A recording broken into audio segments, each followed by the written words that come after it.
Buenas tardes, bienvenidos al curso de Estadística de la licenciatura y la Tecnicatura en Recursos Naturales. Vamos a empezar el curso hablando un poco sobre la probabilidad. ¿Cómo surgió la probabilidad? Bueno, según lo que dice la historia, la probabilidad surgió en conversaciones sobre los juegos de azar. Los juegos a todos nos gustan, a los matemáticos también les gustaban los juegos de azar y se hacían preguntas sobre, por ejemplo, cuál es la probabilidad de ganar en tal juego, cuál es la probabilidad de, en un juego de apuestas, ganar más de determinado dinero, por ejemplo. Estas conversaciones entre matemáticos sucedieron alrededor a mediados del 1600.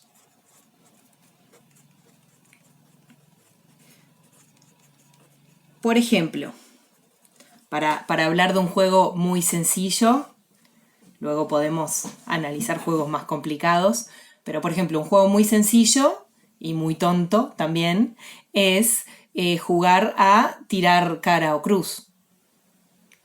Entonces, tirar una moneda y apostar a cara o número.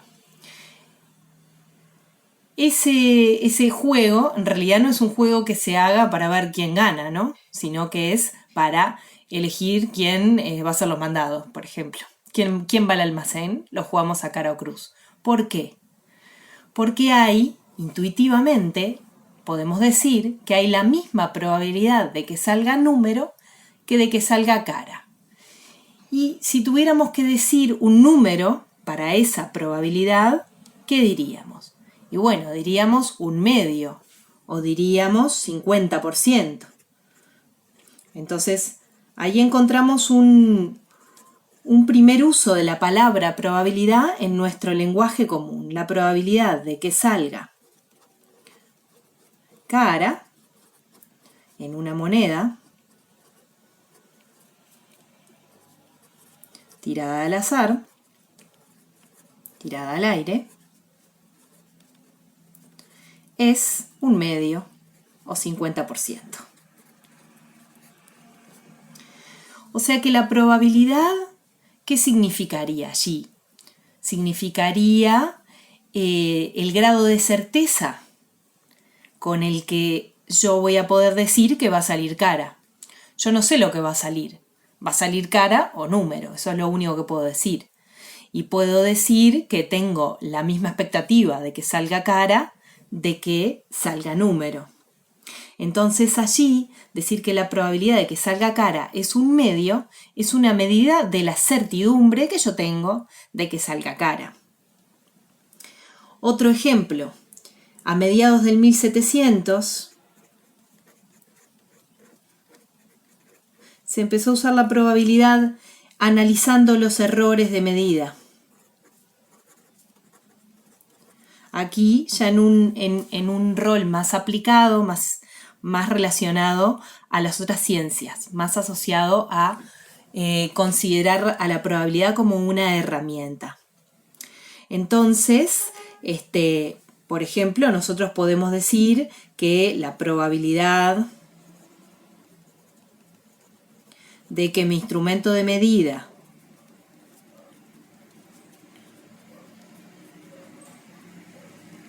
cometa un error, por decir algo, un error del 70%, que es un error gravísimo, ¿no? Estamos midiendo algo y que nos equivoquemos en el 70%, es 0,01, por ejemplo, una afirmación de este tipo. O que la probabilidad de que mi instrumento cometa un error del 70% es del 1%. Es lo mismo, ¿no? Decir que la probabilidad es del 0,01 o decir que es del 1%. ¿Eso qué quiere decir? ¿Cómo lo podemos decir de otra manera? Y bueno, que de cada 100 veces que yo mido, cometo un error de esa gravedad una vez. O que una de cada 100 veces tengo un error grave de medida. También ese tipo de afirmaciones se hacen cuando se hacen estadísticas de poblaciones. Por ejemplo, también antes, volvemos para atrás, mediados del 1600, se empezaron a hacer las tablas de vida, o por lo menos ya se hacían, pero se empezaron a estudiar de una manera estadística, asociando, por ejemplo, la esperanza de vida de una persona con su género, con su nivel socioeconómico, con otras variables.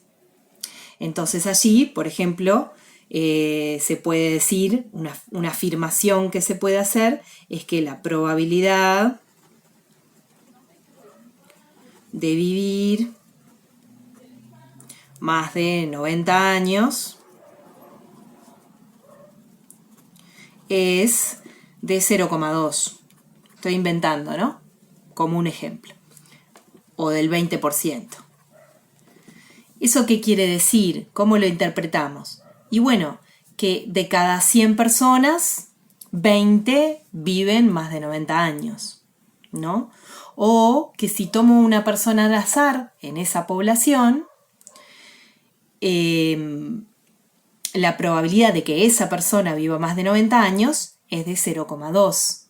No quiere decir, yo no sé si esa persona va a vivir más de 90 años o no, pero si tuviera que dar una medida de la certeza que yo tengo de que viva más de 90 años, bueno, me voy a guiar por el porcentaje de gente observado en esa población que mide más de 90 años. Otra forma de decirlo es que una de cada 5 personas vive más de 90 años. ¿Sí? Esta es una forma que se usa mucho, por ejemplo, en la comunicación de estadísticas en la televisión, en los medios, que todos sabemos interpretar perfectamente. No quiere decir que si agarramos 5 personas, seguro una, y no más de una, vaya a vivir 90 años. Significa que si yo miro muchas personas, un 20% va a vivir, aproximadamente un 20% va a vivir más de 90 años. ¿Sí? Entonces, aquí, cada vez que hacemos una afirmación de este tipo, hay una probabilidad por detrás de lo que estamos diciendo. Recién a principio del 1900,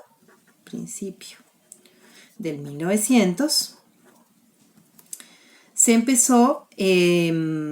incorporó la probabilidad al análisis matemático, como un área de la matemática. Siempre fue matemática, ¿no? Pero recién en ese momento se uniformizó con los mismos criterios de otras áreas de la matemática. Me faltó un ejemplo que iba a dar antes. Otro ejemplo muy actual en la meteorología. ¿Sí? Acá es bien interesante la interpretación. Por ejemplo, nosotros podemos buscar en el pronóstico del tiempo y vamos a encontrar en AccuWeather, en la página del Instituto de Meteorología, afirmaciones del tipo hay un 10% de probabilidad de lluvia. ¿Qué quiere decir esto? La interpretación de esto es un poco más sutil que la interpretación de los ejemplos anteriores que yo había dicho.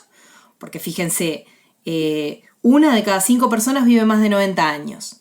Es claro lo que quiere decir, que si yo agarro, por ejemplo, 500 personas, bueno, 100 de ellas van a vivir más de 90 años, aproximadamente. Pero ¿qué quiere decir que mañana hay un 10% de probabilidad de lluvia? Si mañana es solo mañana, no tengo como muchos mañana. ¿En qué sentido se dice esto? Y bueno, la interpretación es que si yo pudiera observar muchos días como el día de mañana, es decir, con las mismas condiciones de viento, de temperatura, de fenómenos meteorológicos cercanos, entonces 1 de cada 10, o el 10%, habría lluvia. Y nosotros usamos este dato como una medida de la certeza de que llueva mañana. O sea, si a mí me dicen que hay un 10% de probabilidad de lluvia, ni llevo paraguas, ¿verdad? Pienso que no va a llover. Pero un 10% de las veces, de días con las condiciones meteorológicas del día de mañana, llueve. Entonces, la interpretación de la probabilidad depende también en el contexto en el que se esté haciendo la afirmación. Bien, ¿para qué estudiamos nosotros la probabilidad en este curso?